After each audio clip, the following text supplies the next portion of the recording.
sifa zikiwa ngumu sana zinafifisha pia ufanyaji biashara. Lakini itakapotokea kwamba Waafrika wenyewe kwa wenyewe tutaweza kuzalisha, kama sisi tunatoa malighafi zikidhi kuwa bidhaa za ndani, tunategemea kununua bidhaa nje, reli zijenge kutoka Tanzania, Rwanda, Burundi, kwa mujibu wa ule mkataba zitapunguzwa.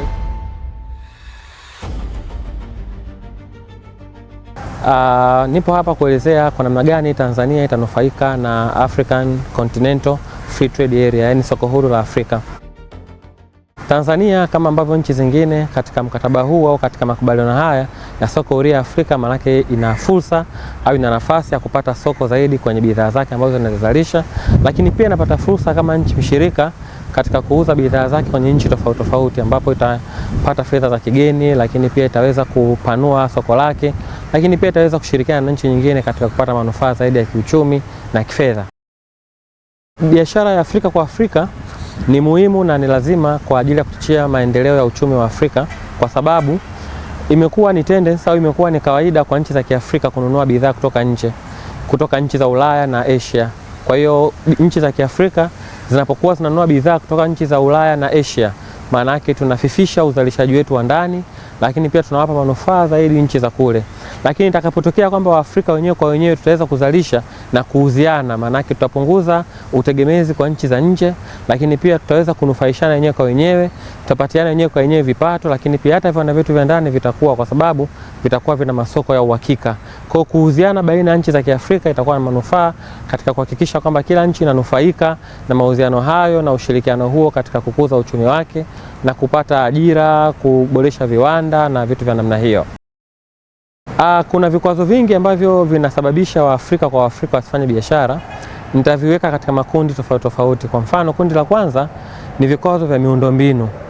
Kwa kiasi kikubwa miundombinu ambayo ilijengwa na wakoloni ilikuwa ina dhamira ya kupeleka malighafi kwenye bandari au viwanja vya ndege kwa ajili ya kupeleka kwao kwa ajili ya kufanya uzalishaji kwenye viwanda vyao, lakini haikuwa na dhamira ya kuziunganisha nchi za Afrika kwa Afrika, na ndio maana mpaka leo unaweza kukuta ni ngumu kwenda nchi nyingine ya Afrika, lakini ni rahisi kwenda nchi ya Asia ama nchi ya Ulaya. Kwa tu mfano, labda kutoka Tanzania labda uende nchi kama Benin kwa mfano, unaweza kukuta ni ngumu kuliko kwenda Dubai. Dubai inaweza kuwa ni rahisi kuliko kwenda Benin kwa sababu ya miundombinu namna ilivyojengwa, ina support zaidi kwenda kwenye nchi zingine za nje ya Afrika kuliko nchi zetu za Afrika. Lakini pia nje ya hapo kuna vikwazo pia vingi vimekuwa vikitokea baina ya nchi za Kiafrika zenyewe.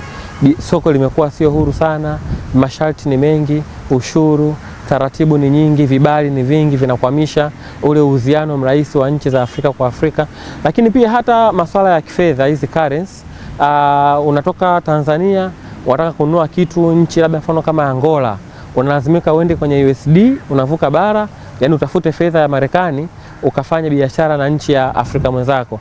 Kwa ile third party exchanging, cross exchanging, utoke Tanzania shillings uende kwenye dola ya Marekani, uende kwenye pesa ya nchi nyingine ya Kiafrika labda mfano kama Angola, inaongeza gharama za biashara, inaongeza transaction cost, inapunguza ile motivation ya wafanyabiashara wa bara na wa hapa ndani, yani Afrika kwa Afrika wenzetu, tushindwe kufanya nao biashara kwa vikwazo kama hivyo vya kifedha.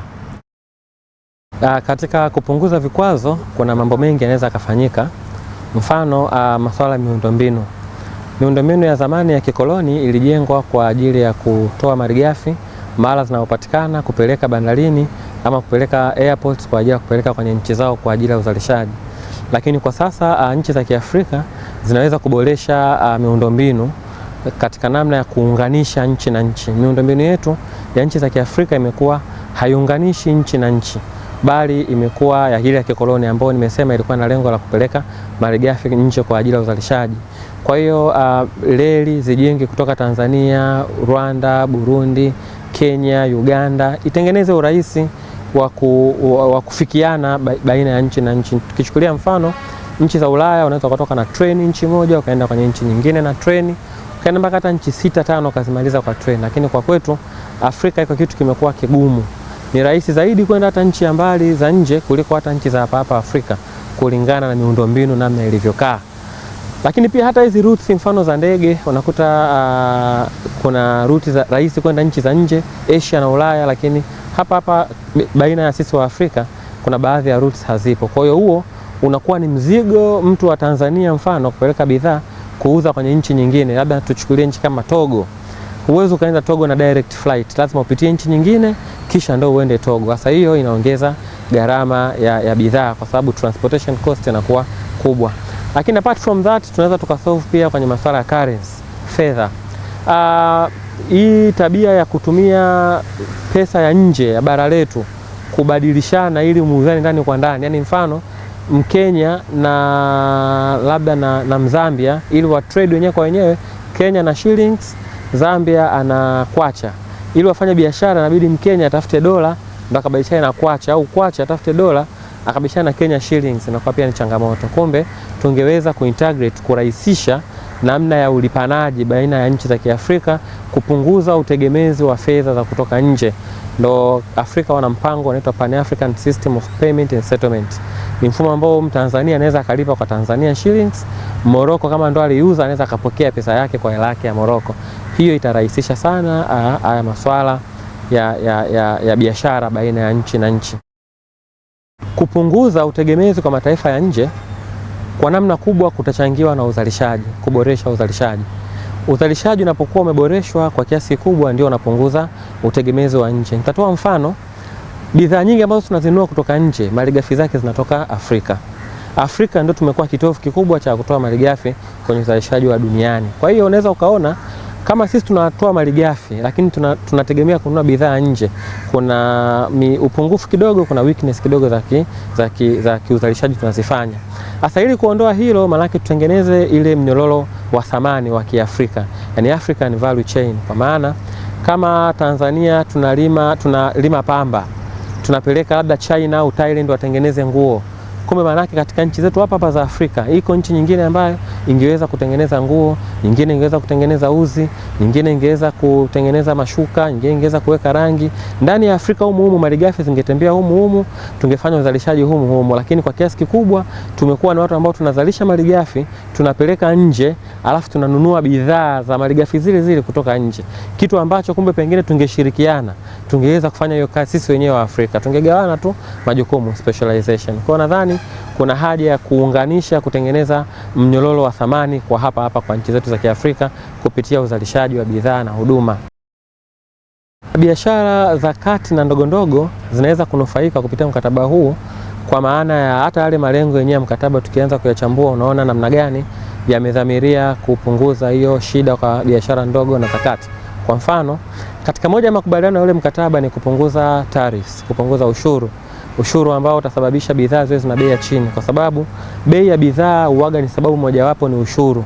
Kwa hiyo mzalishaji anawekea ule ushuru juu ya gharama ya bidhaa ili naye pia arudishe gharama zake. Kwa kupunguza kwa ushuru kutasaidia bidhaa za kati na za chini. Lakini kuna kitu kinaitwa rules of origin kwenye ule mkataba.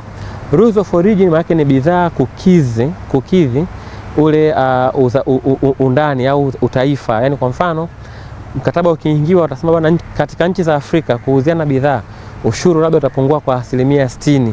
Sasa ili hiyo bidhaa itajwe ni bidhaa ya Afrika, huwa lazima kuna sifa iwe inazo hizo sifa. Sasa hizo sifa zikiwa ngumu sana zinafifisha pia ufanyaji biashara, lakini hizo sifa kwa mujibu wa ule mkataba zitapunguzwa ili bidhaa nyingi zikidhi kuwa bidhaa za ndani.